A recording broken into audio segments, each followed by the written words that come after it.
Le lavage articulaire est-il réellement efficace?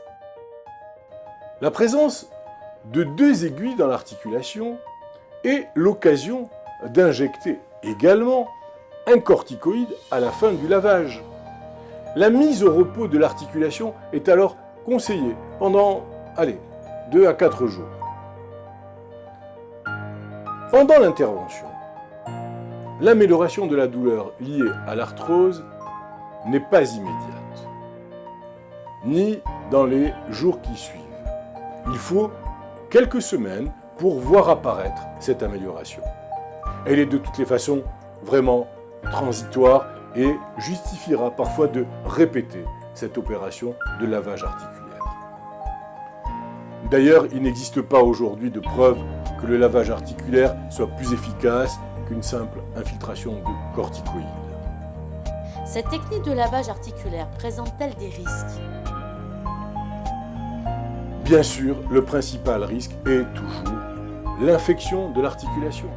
C'est un risque très rare, mais qui ne peut être écarté, car dès qu'on met une aiguille dans une articulation, alors là il y en a 2 a fortiori, et le passage d'un liquide qui vient de l'extérieur, eh bien, il y a un risque infectieux évident, d'où les conditions d'asepsie.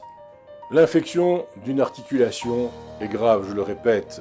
Elle doit conduire à une hospitalisation et à un traitement antibiotique sous forme de perfusion. Dans les jours qui suivent un lavage articulaire, toute douleur intense, tout gonflement anormal du genou ou toute fièvre justifiera une demande d'avis auprès du médecin traitant, voire auprès du médecin qui a pratiqué le lavage articulaire. Quelles sont les particularités de la douleur propre à l'arthrose?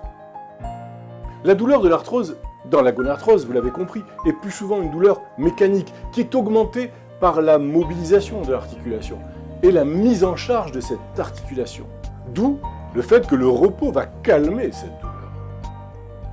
Elle peut évoluer de façon totalement imprévisible, avec des poussées aiguës douloureuses, ou alors prendre une allure de type inflammatoire, avec la persistance de douleurs chroniques au repos très désagréable.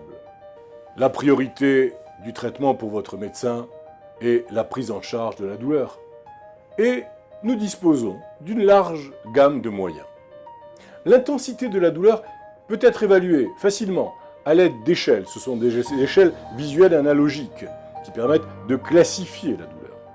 L'efficacité des différents traitements est évaluée également à l'aide de ces mêmes échelles et d'indices comme ce que nous appelons l'indice fonctionnel de Lequen, qui prend en compte le handicap, dont les 2 composantes sont la douleur et la raideur.